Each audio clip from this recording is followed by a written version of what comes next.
आप देख रहे हैं इंडिया न्यूज़ 13। चलिए देखते हैं उत्तर प्रदेश की 25 फटाफट बड़ी खबरों को।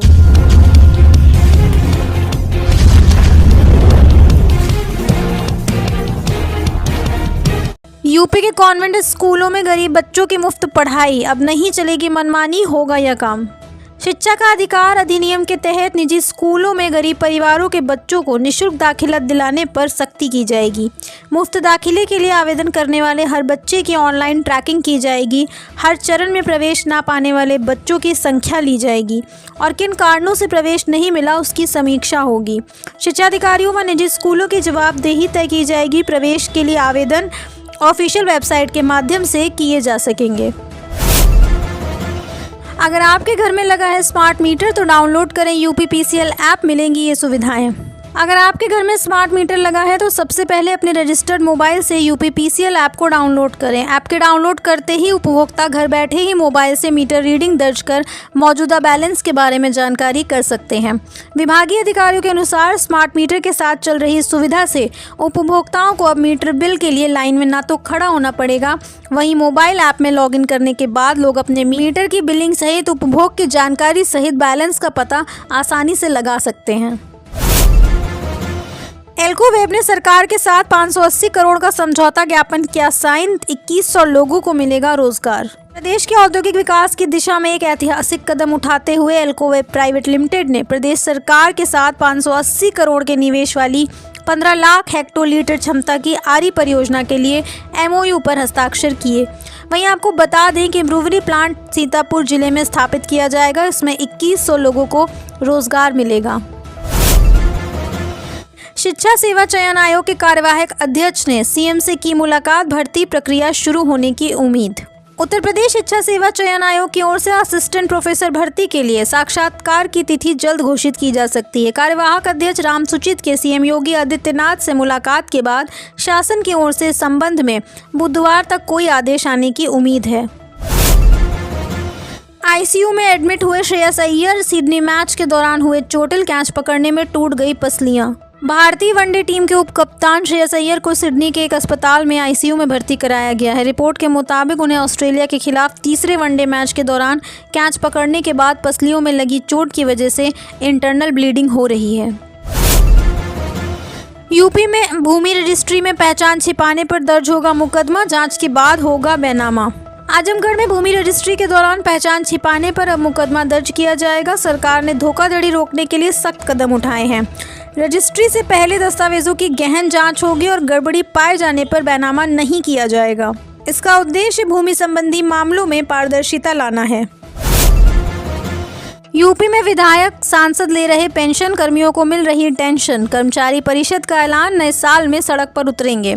उत्तर प्रदेश के 22 लाख राज्य कर्मचारी पुरानी पेंशन को लागू न किए जाने से बहुत खफा हैं। ये कर्मचारी पुरानी पेंशन को लागू कराने के लिए नए साल में 20 जनवरी को सड़क पर उतरेंगे। रविवार को यह ऐलान राज्य कर्मचारी संयुक्त परिषद के अध्यक्ष जयंत तिवारी ने चाय पर चर्चा कार्यक्रम में किया। पक्के घर का सपना होगा पूरा, PMAY के लिए रजिस्ट्रेशन हुआ शुरू। जानिए कैसे करें आवेदन। अपना घर लेना हर किसी का सपना होता है, लेकिन कम पैसों की वजह से ये सपना अधिकांश लोगों का अधूरा रह जाता है। हालांकि अब आपके लिए केंद्र सरकार बड़ा मौका लेकर आई है। प्रधानमंत्री आवास ग्रामीण योजना के तहत आप अपने सपने को पूरा कर सकते हैं। अगर आप भी अपना पक्का मकान चाहते हैं तो इस योजना में आवेदन कर सकते हैं। इस योजना के लिए रजिस्ट्रेशन शुरू हो गए हैं। यूपी के शहर में लाल निशान से मची खलबली, बढ़ी दुकानदारों के दिल की धड़कन। यूपी के फिरोजाबाद में सर्विस रोड के दोनों ओर सौंदर्यीकरण के अलावा चौड़ीकरण के कार्य की शुरुआत हो गई है। प्रथम चरण में अपनी हद से बाहर आने वाली दुकानों का चिन्हीकरण किया गया है, जिनकी तोड़फोड़ की जाएगी। इसके पश्चात अन्य कार्य तेजी से शुरू किए जाएंगे। विकसित भारत विकसित उत्तर प्रदेश 2047। डीएम ने जनता से मांगे सुझाव, कहा हर नागरिक का विचार बनेगा विकास का आधार।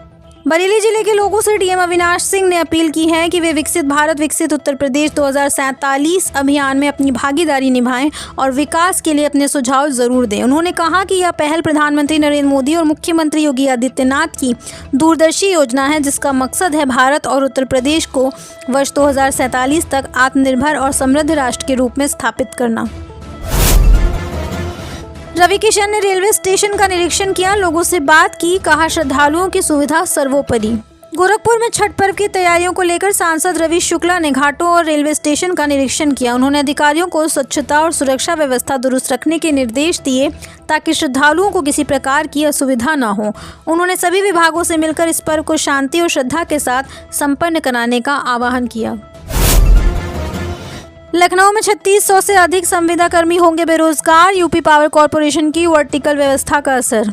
उत्तर प्रदेश पावर कॉरपोरेशन प्रबंधन द्वारा लखनऊ में वर्टिकल व्यवस्था लागू करने के निर्णय से लगभग 3613 आउटसोर्स कर्मचारियों पर बेरोजगार होने का खतरा मंडरा रहा है।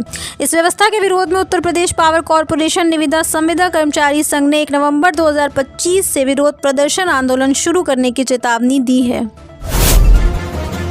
यूपी में चक्रवाती तूफान का खतरा, पूर्वांचल में 29 से 31 अक्टूबर तक गरज चमक के साथ बारिश का अनुमान। यूपी में आज अधिकतम तापमान 30 डिग्री सेल्सियस और न्यूनतम तापमान 20 डिग्री सेल्सियस रहने का अनुमान है। बंगाल की खाड़ी में बने दबाव के कारण 28 अक्टूबर को एक गंभीर चक्रवाती तूफान आने की आशंका है। इसका असर आंध्र प्रदेश के साथ साथ उत्तर प्रदेश के दक्षिणी और पूर्वी हिस्सों में भी देखने को मिल सकता है।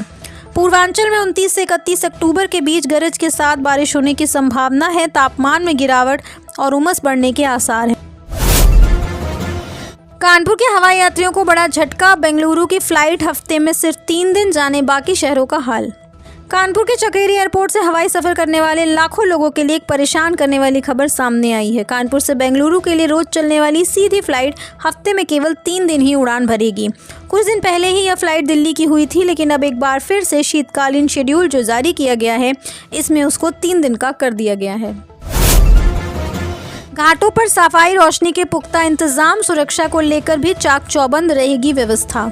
नगर विकास मंत्री ए के शर्मा ने छठ पर्व की तैयारियों को लेकर सभी नगरीय निकायों को घाटों पर सफाई, प्रकाश और सुरक्षा व्यवस्था सुनिश्चित करने के निर्देश दिए हैं। उन्होंने पूजा स्थलों के मार्गों को सुरक्षित बनाने, निर्बाध बिजली आपूर्ति सुनिश्चित करने, पेयजल की व्यवस्था करने और प्राथमिक उपचार केंद्र स्थापित करने पर जोर दिया है।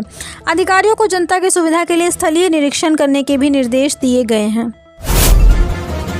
यूपी में सर्दी के साथ हवा में बढ़ा प्रदूषण, सांस लेना मुश्किल, आज इन जिलों में बारिश का अलर्ट। उत्तर प्रदेश में जैसे जैसे सर्दी बढ़ने लगी है, हवा में प्रदूषण का स्तर भी बढ़ रहा है। दिल्ली से सटे नोएडा, गाजियाबाद जैसे जिलों में तो हवा बेहद खराब श्रेणी में पहुंच गई है और लोगों का सांस लेना मुश्किल हो गया है। लेकिन आज 28 अक्टूबर से मौसम में बदलाव देखने को मिलेगा।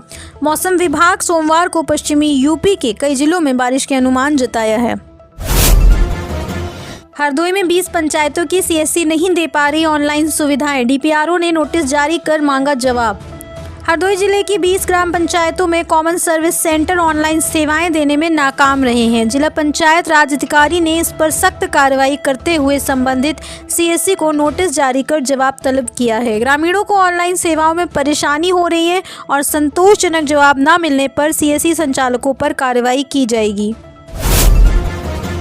प्रयागराज में 10 रुपए के स्टाम्प पर नामित अधिकार वाले नजूल भूखंड नहीं करा सकेंगे फ्री होल्ड, 1500 आवेदन होंगे निरस्त। प्रयागराज में नजूल भूमि को फ्री होल्ड कराने के लिए 1500 आवेदन निरस्त होंगे, क्योंकि ये 10 रुपए के स्टाम्प पर नामित अधिकार वाले हैं। पहले ही 2000 आवेदन निरस्त हो चुके हैं। जिले में लगभग 5500 नजूल भूखंडों की लीज खत्म हो चुकी है और 1300 आवेदनों पर फैसला होना बाकी है, जिसकी रिपोर्ट शासन को भेजी गई है। 27 जुलाई 2020 से नजूल भूमि को फ्री होल्ड करने पर रोक है। यूपी के कोषागारों में हो रहे एक के बाद एक घोटाले, सबक नहीं ले रहे जिम्मेदार अफसरों पर नहीं कोई कार्रवाई। यूपी में कोषागारों में एक के बाद एक हो रहे घोटालों के बाद भी सबक नहीं लिया जा रहा है। जिम्मेदार अफसरों पर भी कोई कार्रवाई नहीं हो रही है। हरदोई में घोटाले की रकम की वसूली नहीं हुई, लखनऊ में भी बड़े अफसर बचे हैं। भ्रष्टाचार की इस कड़ी में अब चित्रकूट जिला भी जुड़ गया है। यूपी के बहराइच में पीएम आवास के 50 से अधिक लाभार्थियों पर कार्रवाई, घर न बनाने पर नोटिस जारी। बहराइच में प्रधानमंत्री आवास योजना के अंतर्गत घर बनाने हेतु धन प्राप्त करने वाले 50 से अधिक लाभार्थियों पर कार्रवाई हुई है। उन्हें घर निर्माण शुरू न करने पर नोटिस जारी किए गए हैं। अधिकारियों के अनुसार बार बार सूचना देने के बावजूद निर्माण शुरू नहीं हुआ, जिसके बाद प्रशासन ने यह कदम उठाया। नोटिस में चेतावनी दी गई है कि निर्माण शुरू न करने पर धन वापस लिया जा सकता है और कानूनी कार्रवाई भी हो सकती है। क्या उत्तर प्रदेश में बुलडोजर बनना बंद हो गए? सपा सांसद प्रिया सरोज ने योगी सरकार से क्यों पूछा ये सवाल। प्रिया सरोज ने आगे कहा कि क्या उत्तर प्रदेश में बुलडोजर बनना बंद हो गए या फिर मनुवादी और सामंती सोच रखने वाले लोगों को देखकर बुलडोजर का इंजन फेल हो जाता है। सांसद प्रिया सरोज ने लिखा, लखनऊ के काकोरी में पासी समाज के गरीब बुजुर्ग रामपाल पासी जी के साथ जो अमानवीय घटना हुई, आज 3 दिन हो गए, कोई बड़ी कार्रवाई आरोपियों पर नहीं हुई। 3 लाख किसानों को सरकारी योजनाओं का नहीं मिल रहा लाभ, कहीं आप भी तो नहीं कर रहे ये गलती। गोंडा जिले में 2.41 लाख किसान फार्मर रजिस्ट्री से वंचित हैं, जिससे उन्हें सरकारी योजनाओं का लाभ नहीं मिल पा रहा है। तकनीकी खामियों और जागरूकता की कमी के कारण किसानों को परेशानी हो रही है। खतौनी और आधार कार्ड में नाम अलग होने या मोबाइल नंबर लिंक न होने से भी दिक्कतें आ रही हैं। अधिकारी जागरूकता बढ़ाने और शिविर लगाकर समाधान करने की बात कर रहे हैं। लखनऊ एक्सप्रेस वे पर हादसे को रोकने के लिए लगेंगे आधुनिक डिवाइस, हाई रिस्क कॉरिडोर चुनने की कवायद शुरू। उत्तर प्रदेश में सड़क हादसे और उनसे होने वाली मौतों को कम करने के लिए परिवहन विभाग एक्सप्रेसवे, राष्ट्रीय राजमार्ग और राज्य राजमार्ग पर आधुनिक उपकरण लगाने जा रहा है। वित्त मंत्रालय के निर्देश पर परिवहन विभाग ने यह कवायद शुरू की है। इसमें परिवहन विभाग के साथ ही पुलिस, यातायात निदेशालय, नगर विकास विभाग, PWD, परिवहन निगम, UPDA समेत कई अन्य विभाग की भी जिम्मेदारी तय की जाएगी। सिंगापुर व खाड़ी देशों के 45 कंपनियों ने निवेश में दिखाई रुचि, आर्थिक विकास को मिलेगा बढ़ावा। सिंगापुर और खाड़ी देशों की 45 कंपनियों ने भारत में निवेश करने की इच्छा जताई है। इन कंपनियों ने ऊर्जा तकनीक और बुनियादी ढांचे जैसे क्षेत्रों में निवेश की संभावनाओं पर ध्यान दिया है। इस रुचि से भारत में विदेशी निवेश बढ़ने की उम्मीद है, जिससे आर्थिक विकास को बढ़ावा मिलेगा और रोजगार के अवसर बढ़ेंगे। आप देख रहे हैं देश का number 1 Hindi news channel India news 18, मतलब भारत की आवाज।